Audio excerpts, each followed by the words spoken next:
Graças a Deus, irmãos. Amém. Isso é Graças a Deus para os irmãos que estão em casa também. Estou muito feliz por ver os irmãos. Isso é uma manhã muito emocionante para mim. Ainda bem que eu não vou ministrar a ceia pela manhã, porque senão os irmãos iam beber as lágrimas junto do vinho.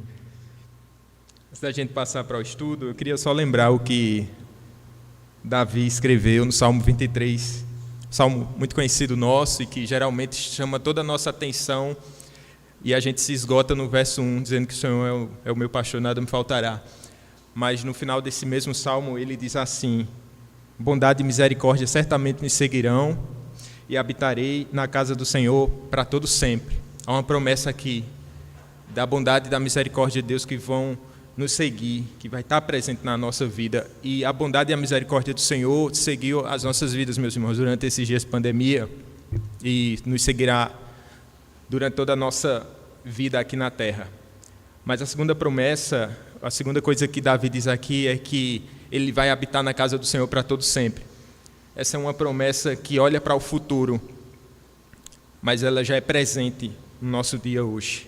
Eu habitarei na casa do Senhor. E para qualquer crente, estar afastado da comunhão dos santos, do culto presencial, é um motivo de grande tristeza. Não dá para dizer que um crente é normal ou está normal espiritualmente se ele aprender ou estiver satisfeito longe desse momento aqui que nós estamos vivenciando. Eu habitarei na casa do Senhor para todo sempre. Viver na casa do Senhor é o nosso maior prazer, a nossa alegria, cultuar junto com os irmãos, presencialmente. Porque haverá de ser assim, irmãos, para todo sempre. Quando chegarmos nos céus, não vai ter aquele lance assim: deixa as suas malas ali e venha para um culto. Não, eu já vou chegar lá prontinho, vestes alvas, tão brancas. E eu já vou ser levado logo para um culto. Um culto que a gente vai esquecer do relógio. Um culto que a gente não vai estar mais apreensivo com a segunda-feira. A gente vai cultuar para sempre. E assim já tem sido. E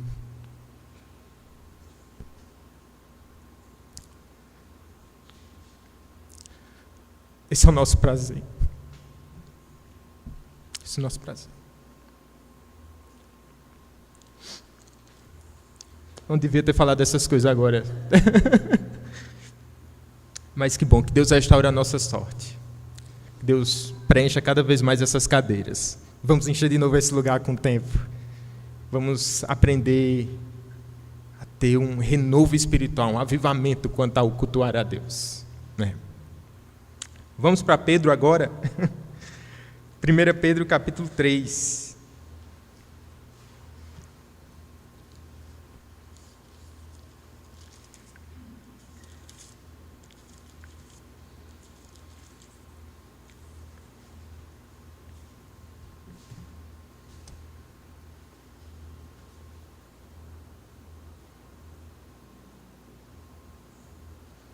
Dos versos 8 ao 12. Vamos tentar ser breve. Será que eu consigo, meu pai? Vou tentar, viu, pastor? 1 Pedro 3, versos 8 ao 12. Vamos ler? Você que está na sua casa, acompanhe também. Diz assim: finalmente, sede todos de igual ânimo, compadecidos fraternalmente, amigos misericordiosos, humildes, não pagando mal por mal ou injúria por injúria. Antes, pelo contrário, bendizendo, pois para isto mesmo fostes chamados, a fim de receberdes bênção por herança. Pois quem quer amar a vida e ver dias felizes, refreie a língua do mal, e evite que os seus lábios falem dolosamente. Aparte-se do mal, pratique o que é bom, busque a paz e empenhe-se por alcançá-la. Porque os olhos do Senhor repousam sobre os justos, e os seus ouvidos estão abertos às suas súplicas, mas o rosto do Senhor está contra aqueles que praticam males. Vamos orar? Amado Deus, muito obrigado por essa manhã, obrigado pela tua igreja que está nos seus lares, a tua igreja reunida aqui nesse espaço que o Senhor separou, desse momento de convívio também, de comunhão. Como é bom, Senhor. Como é bom e agradável viverem unidos os irmãos. Obrigado pela nossa família na fé. Obrigado por esse domingo memorável, Senhor, para nós. Que o Senhor restaure a nossa sorte. E que o Senhor ministre aos nossos corações, por meio do Teu Santo Espírito. Em nome de Jesus. Amém. Irmãos, nós vamos prosseguir aqui com o nosso estudo de 1 Pedro, nessa carta tão preciosa de uma igreja peregrina, uma igreja que vive no mundo, mas não é do mundo. A sua identidade está no céu. É uma igreja eleita, uma igreja peregrina, vivendo num tempo de perseguição, num tempo hostil, e, pelo que eu lembro, assim, a igreja sempre viveu em tempo difícil, em tempos de perseguição. A igreja nunca foi bem-vinda nesse mundo, mas há momentos e situações, e momentos históricos onde essas crises, esse enfrentamento, essa hostilidade, ela acaba ficando mais nítida, em tempos, em locais distintos, mas sempre foi assim. A igreja nunca foi bem-vinda nesse mundo que jaz no maligno. E aqui, depois de Pedro falar da nossa identidade, ele vai começar a tratar sobre questões práticas da vida cristã, tratando sobre relacionamentos. E aqui ele vai mostrar como o cristão deve proceder nesse relacionamento com governantes ímpios, qual deve ser a nossa atitude.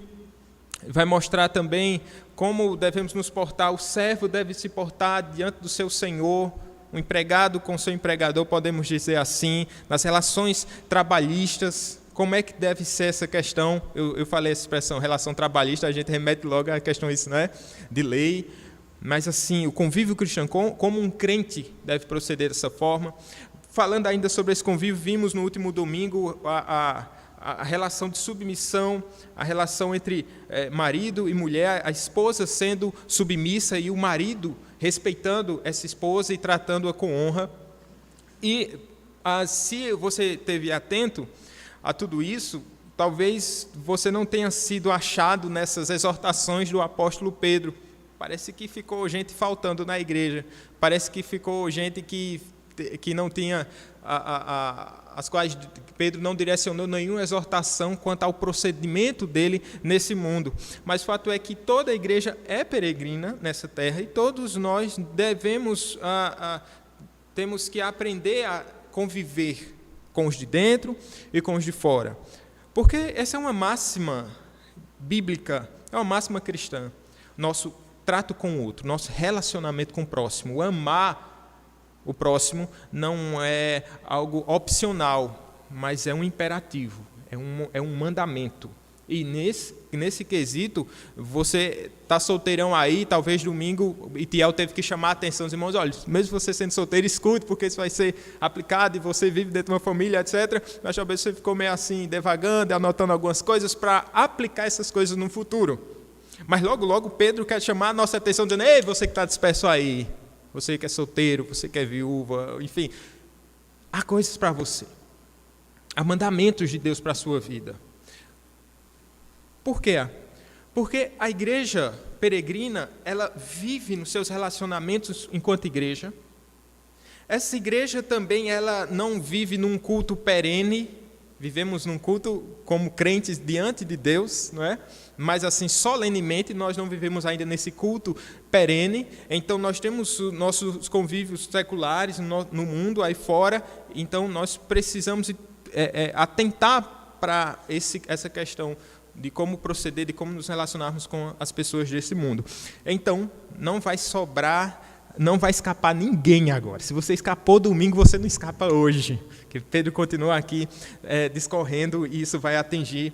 E eu quero pedir a Deus que essa palavra atinja o coração do seu povo como um todo.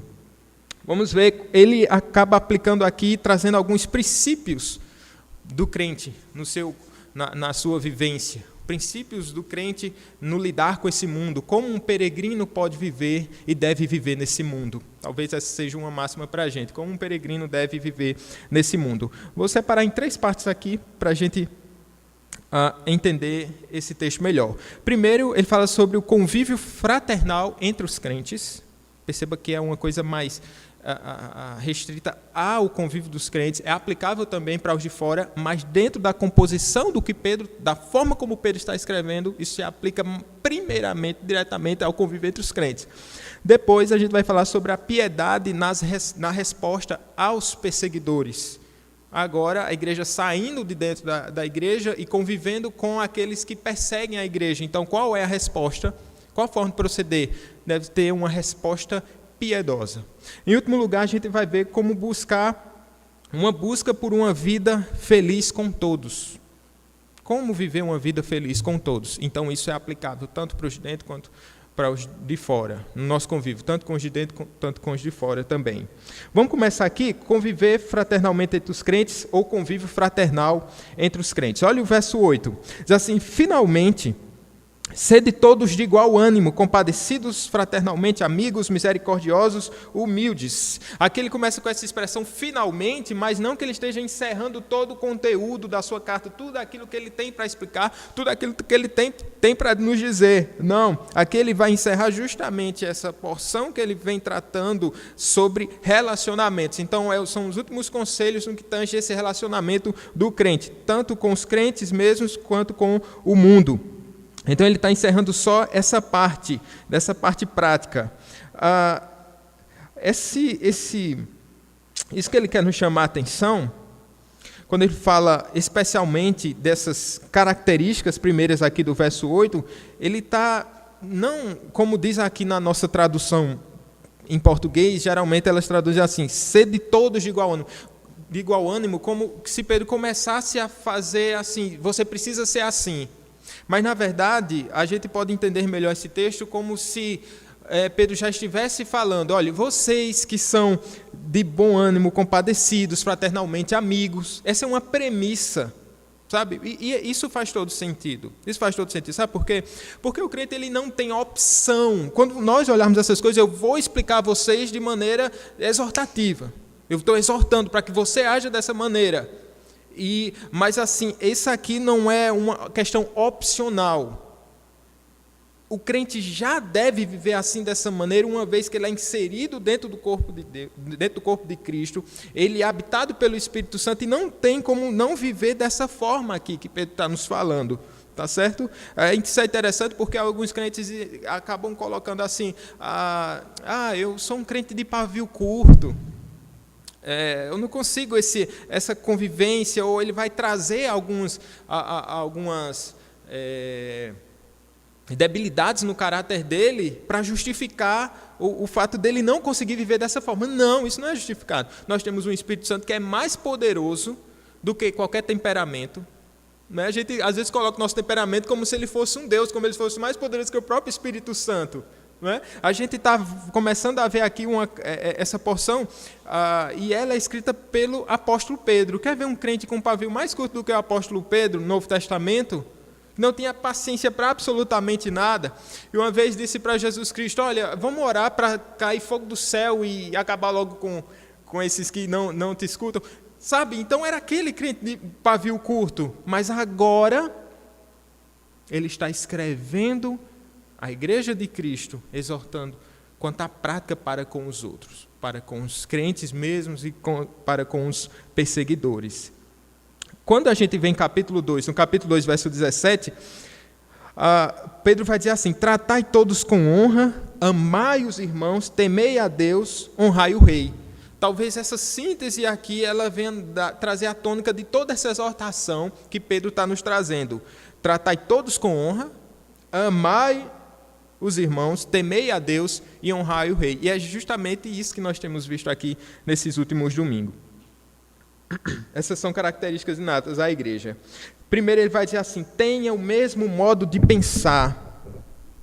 Aqui a gente pode entender literalmente: tenham a mesma mente. Mas será que isso significa unanimidade? O apelo de Pedro aqui é para que os cristãos concordem em pontos essenciais. E qual é o ponto essencial aqui? todos estamos diante de um só Senhor, servimos a um só Senhor, estamos inseridos nesse corpo de Cristo. Então, naquilo que a gente pensar sobre aquilo que é elementar para a vida cristã, para a base, para o fundamento do cristianismo, nisso aí não pode haver discordância. Quanto às questões periféricas, eu não preciso dizer que há divergências. De fato, há divergências e que não necessariamente a gente vai dizer que essas diferenças são pecados. Algumas, se a gente sondar o coração, talvez algumas sejam de fato pecado. Por exemplo, não acho uma certeza, quando você tende a um ensino herético, isso aí você já automaticamente já está saindo fora do corpo de Cristo, se você não concorda com os princípios fundamentais da prática cristã. Na verdade, você não está saindo do corpo de Cristo. Na verdade, talvez você nunca tenha entrado, de fato, na igreja espiritual, na igreja invisível. Então, devemos compartilhar um só Senhor, uma só fé e um só batismo. Para a gente entender um pouco melhor, tem uma ilustração interessante, quando a gente pensa aqui nas tropas romanas antigas, não é? Eles tinham uma estratégia que era interessante. Quando eles precisavam se afastar um grupo do outro, dividir as tropas por causa de alguma necessidade, e aí alguma incursão, alguma estratégia, né, militar, eles se dividiam, cada um ia para uma parte. O que é que eles faziam? Eles pegavam, o comandante quebrava um vaso, e ele pegava 2 cacos que se encaixassem perfeitamente um no outro. Cada comandante ficaria com uma dessas partes. Se as tropas tivessem que se comunicar, o que é que eles iam fazer? Esses cacos eram enviados através dos mensageiros. E aí, quando esse mensageiro chegava na outra tropa, e aí ele mostrava o caco que estava lá com o outro comandante. E ele pegava esse caco e ele ia se encaixar, obviamente eles já escolhiam partes que se encaixavam perfeitamente. Então, quando o comandante pegava para saber que de fato aquela mensagem era autêntica, ou que eles não tinham sido interceptados por inimigos e aquela mensagem era falsa, enfim, ele pegava esse caco e unia ao caco que estava com ele. Então, essa era uma emenda perfeita. Essa era uma emenda perfeita. E aqui, a esse nome aqui, esse reconhecimento dava-se o nome de símbolo. Símbolo, que coisa interessante. Porque na história cristã nós temos algo que a gente chama de símbolos de fé. Símbolos de fé, que é o quê? São aqueles pontos cruciais que unem todos os cristãos da face da terra e de todos os tempos. E aqui a gente pode pensar justamente nesse grande mosaico que é a igreja cristã genuína. Que são igrejas que no seu aspecto, no seu caco, são diferentes na forma de governo, diferentes em algumas práticas, diferentes em algumas visões, mas aquilo é o evangelho. A igreja aquele caco é feito pelo evangelho. Então elas se unem perfeitamente. Então aqui a gente pode pensar nessa beleza que é o mosaico da igreja cristã. E às vezes a gente queria que todos os cacos fossem iguais. É impossível. A gente queria que todos fossem da mesma forma, que todos pensassem da mesma forma em todos os aspectos. Mas quando Pedro nos chamou a atenção aqui, ele está nos chamando a atenção para aquilo que é principal, que é primordial. E aqui nós unimos esses cacos, nossos símbolos de fé nos unem, aquilo que é primordial na igreja cristã, mas cada crente se unindo, a gente pode dizer assim, formando esse lindo mosaico. Sabe o que acontece? E eu acho isso muito estranho.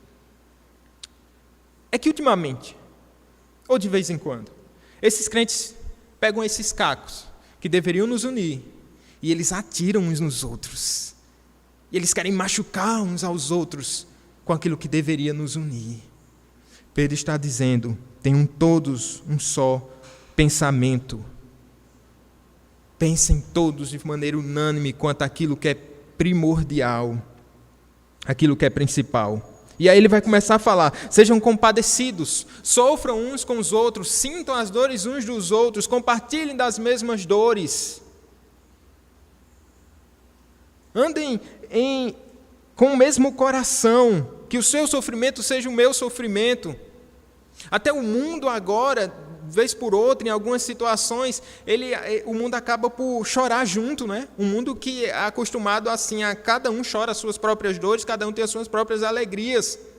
Mas no momento, né, de pandemia, a gente percebe que, de certa forma, o mundo se une num choro e num pranto. E é estranho, eu digo mais uma vez, que num tempo em que até o mundo se une para chorar junto, a igreja se divide.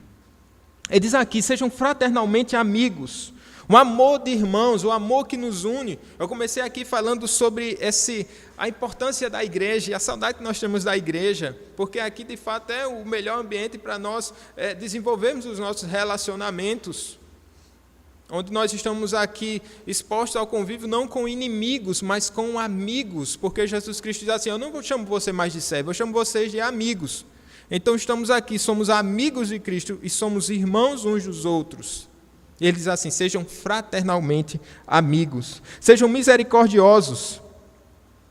Jesus não esmaga a cana quebrada, muitas vezes nós fazemos isso.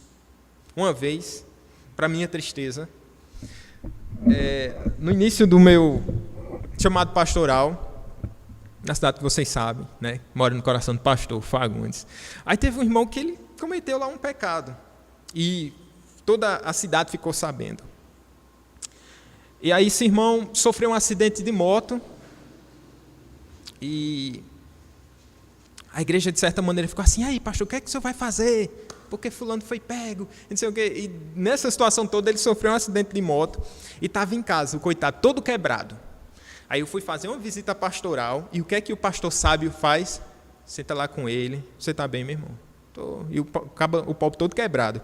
Diz assim, olha, você está disciplinado, viu? Você está disciplinado. O amado todo quebrado na cama, e eu cheguei, esmagando a cana quebrada, que já estava quebrada, eu pisando nisso, para minha vergonha. Mas muitas vezes nós agimos dessa maneira também, o irmão está lá todo quebrado, precisando de um amparo, precisando de uma ajuda, e a gente faz o contrário, a gente vai fazendo aquilo que Jesus mesmo não nos ensinou. Ele nos ensinou a cuidar e a tratar, e a gente vai esmagando a cana quebrada.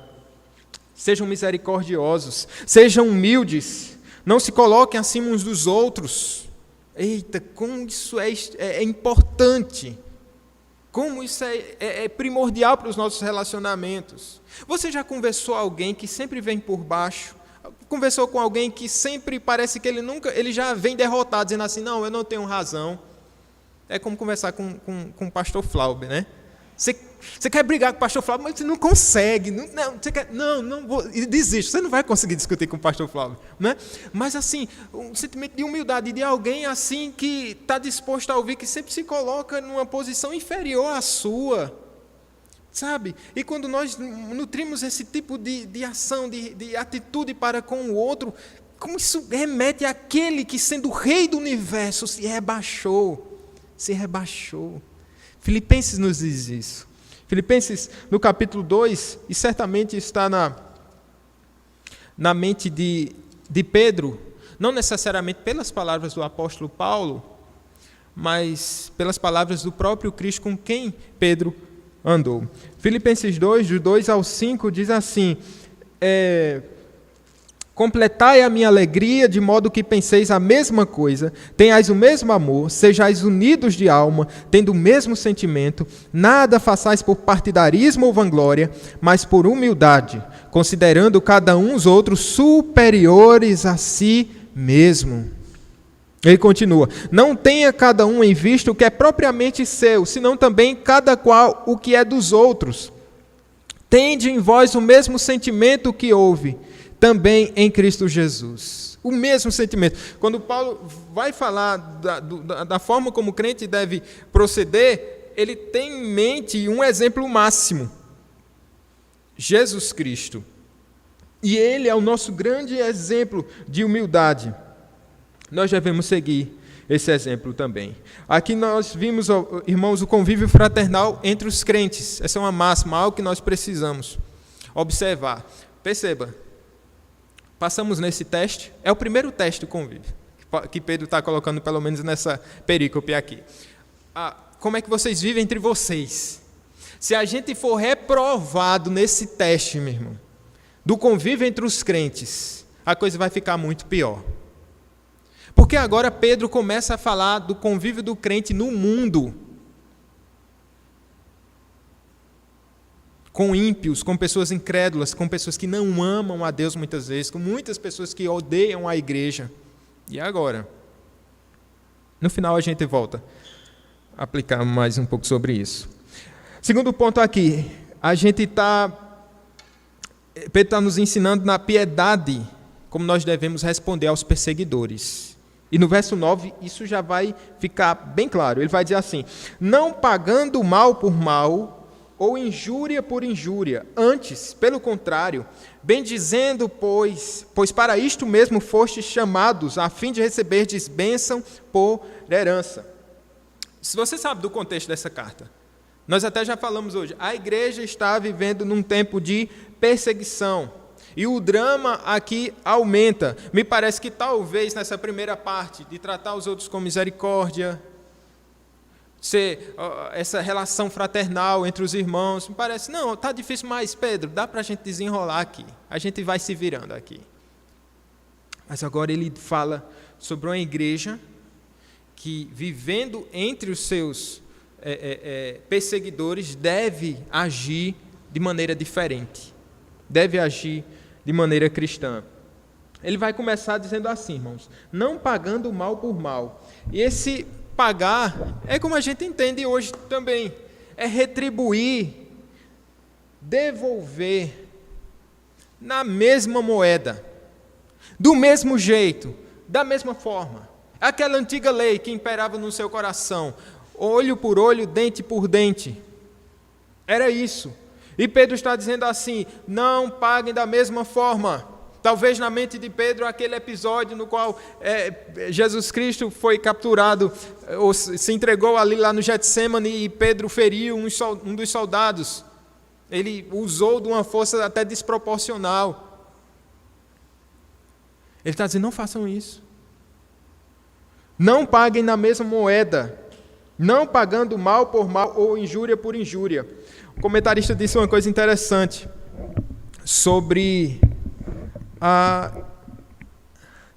esses níveis de relacionamento. Ele fala que há um nível satânico, quando você responde o bem com o mal. Ele fala que há um nível humano, quando você responde o bem com o bem e o mal com o mal. Mas ele diz que há um nível divino, quando a gente responde o mal com o bem. Esse é o nível divino. Esse é o nível que só é possível alcançar aos pés da cruz.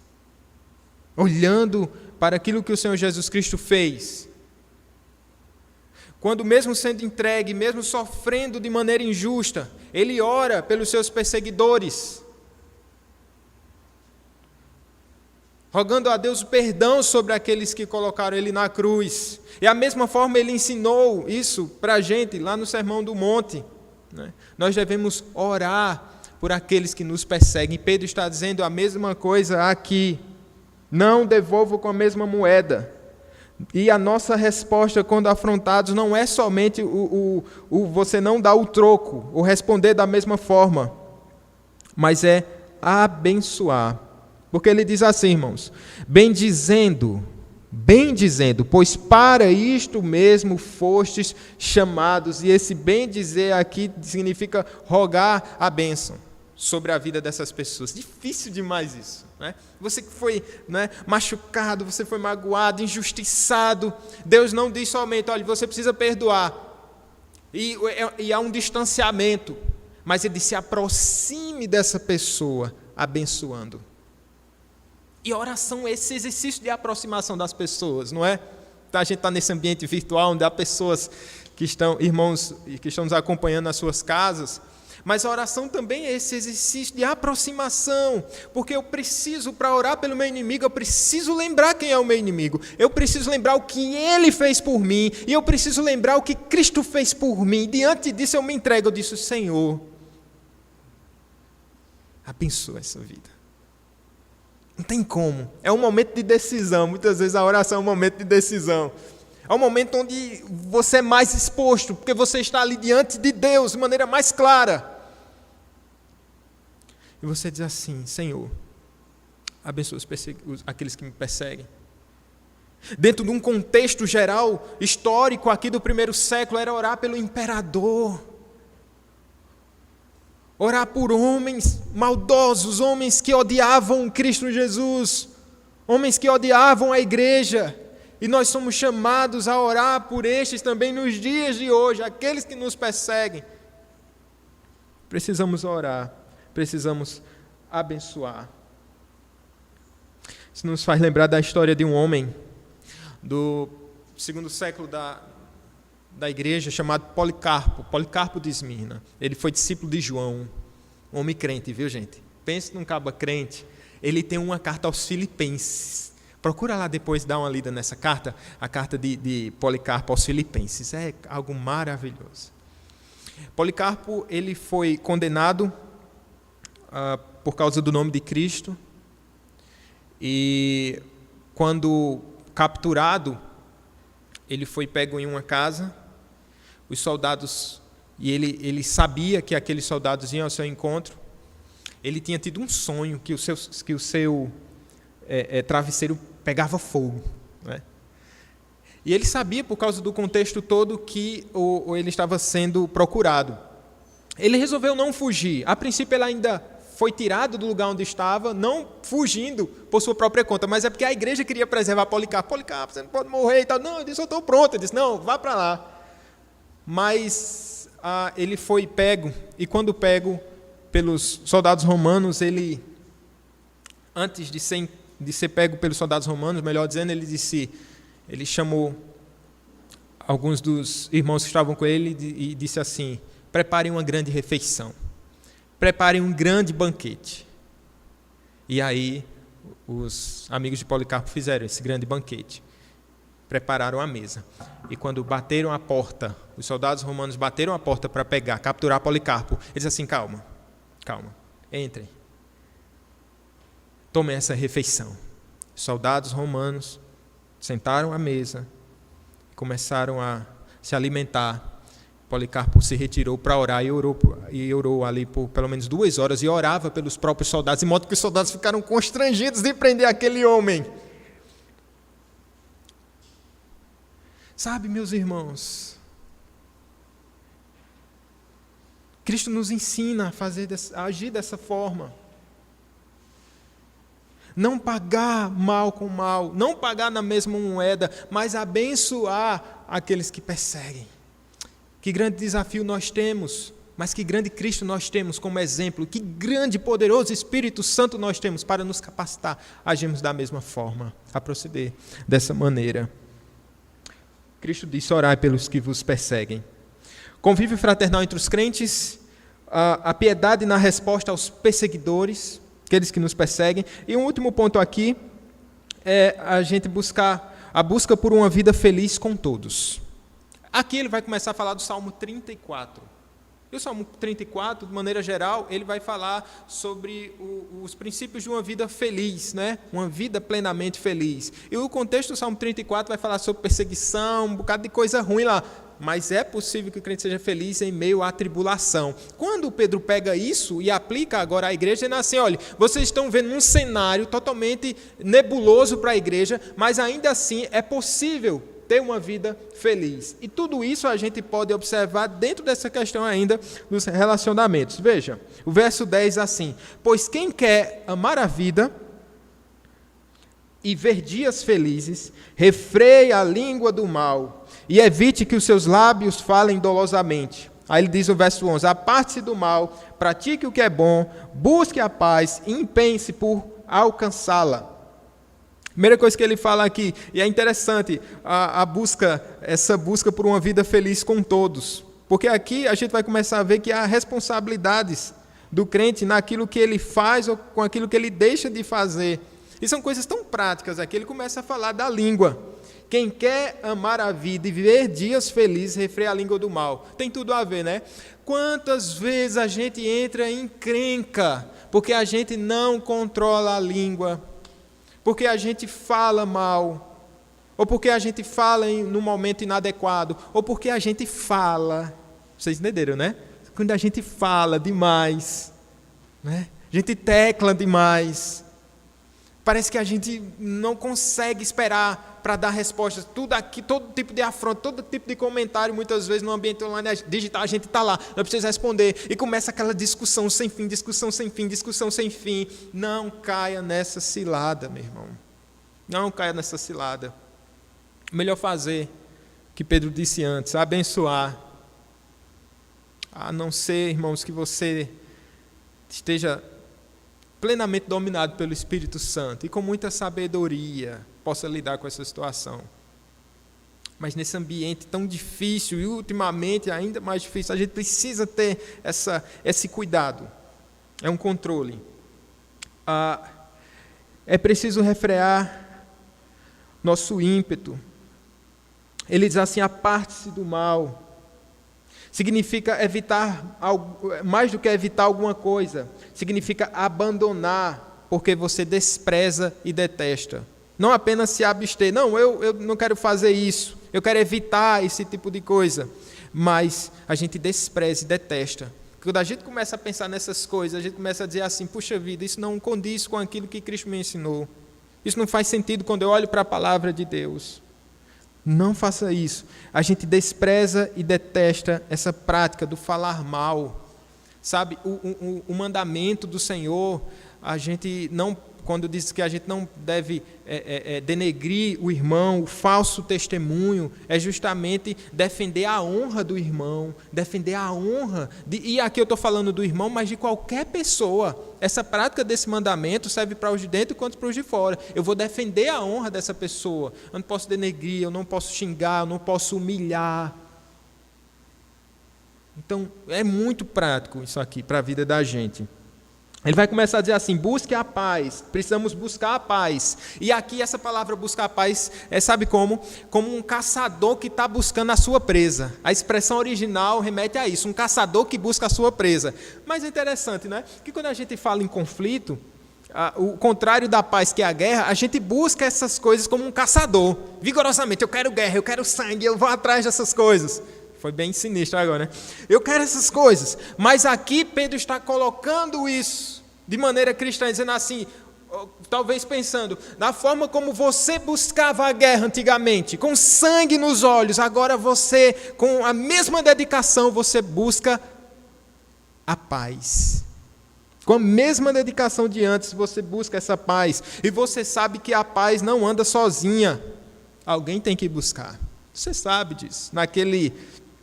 Naquele conflito com a sua esposa, com seu marido, aí você deixa para lá, se afasta, mas você sabe que a coisa está complicada, você tem que buscar essa aproximação, você tem que buscar a paz.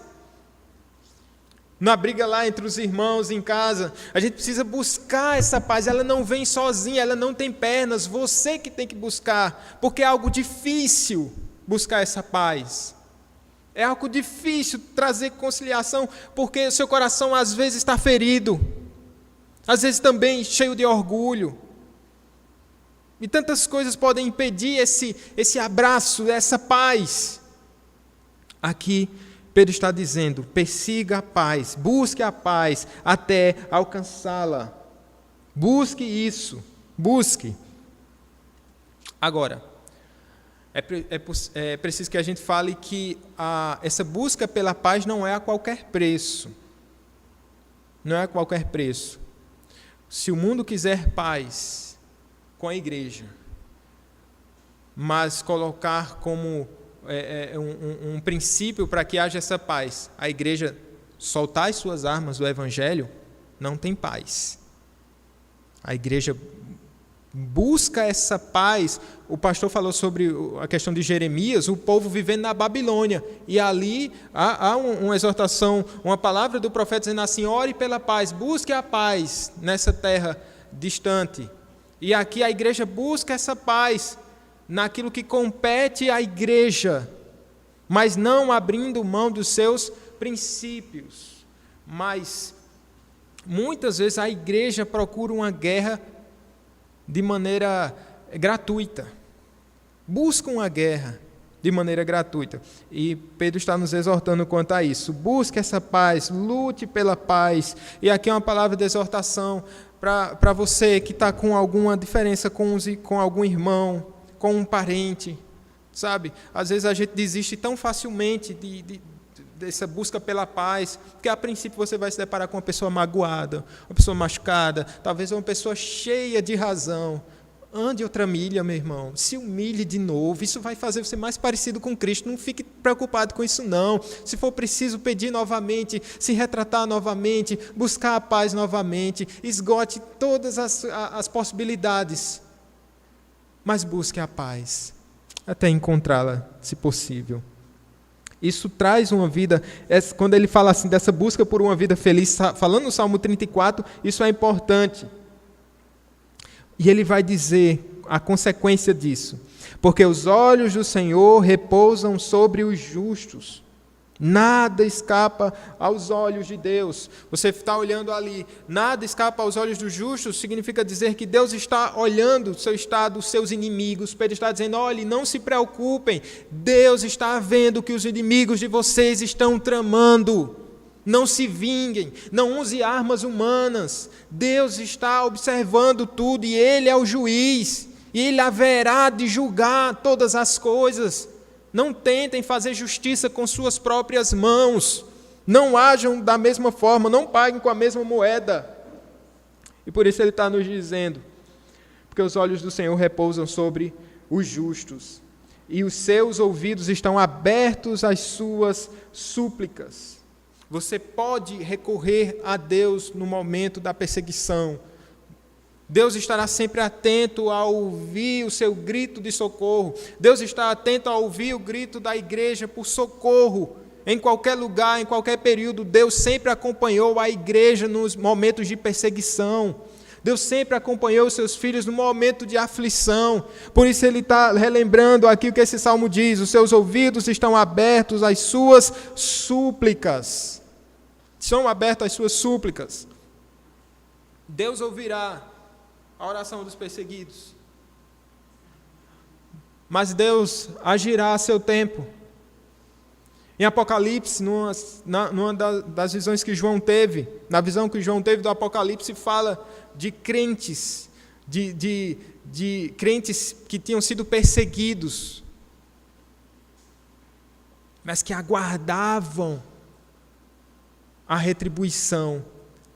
Já estavam na glória, já estavam no céu, mas aguardavam que Deus retribuísse os inimigos. Sabe, Deus ouve as orações do seu povo.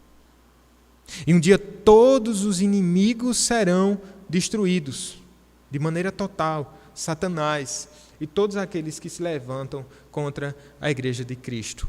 As orações dos mártires são ouvidas, mas nem todas serão respondidas nessa vida. Mas é necessário confiar no Senhor. Os olhos do Senhor repousam sobre os justos. Por fim, ele diz: mas o rosto do Senhor está contra aqueles que praticam males.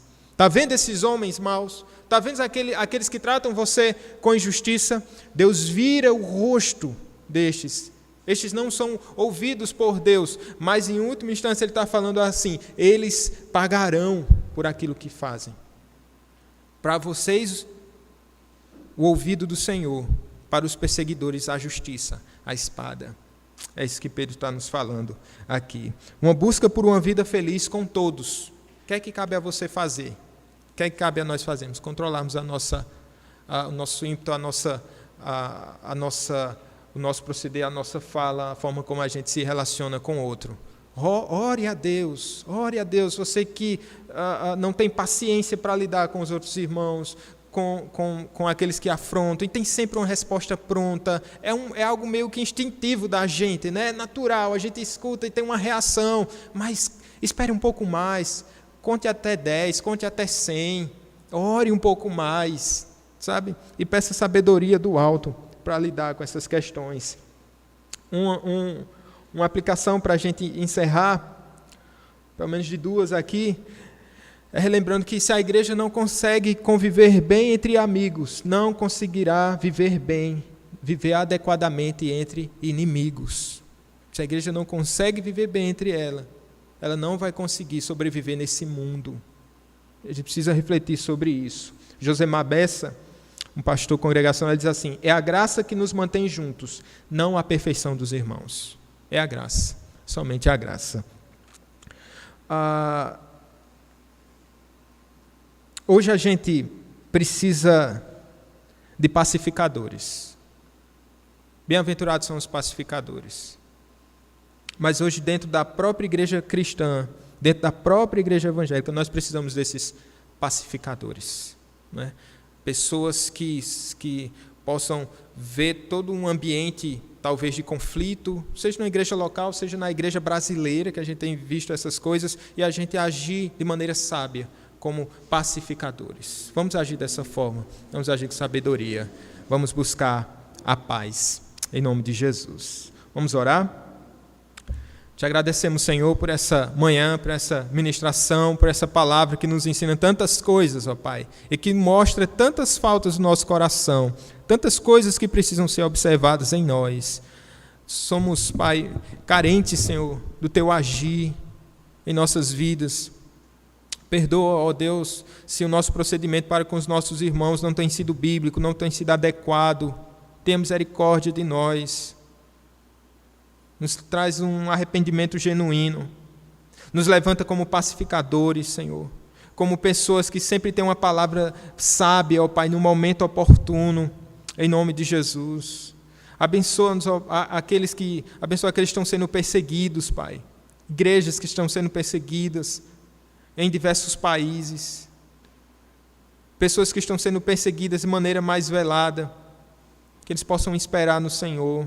Que eles possam retribuir o mal que receberam com o bem, porque foi assim que aprendemos com Cristo Jesus. E não podemos viver de maneira diferente, Pai. Que o Senhor nos abençoe, que o Senhor nos alcance com Tua graça, com Tua misericórdia. Em nome de Jesus. Amém.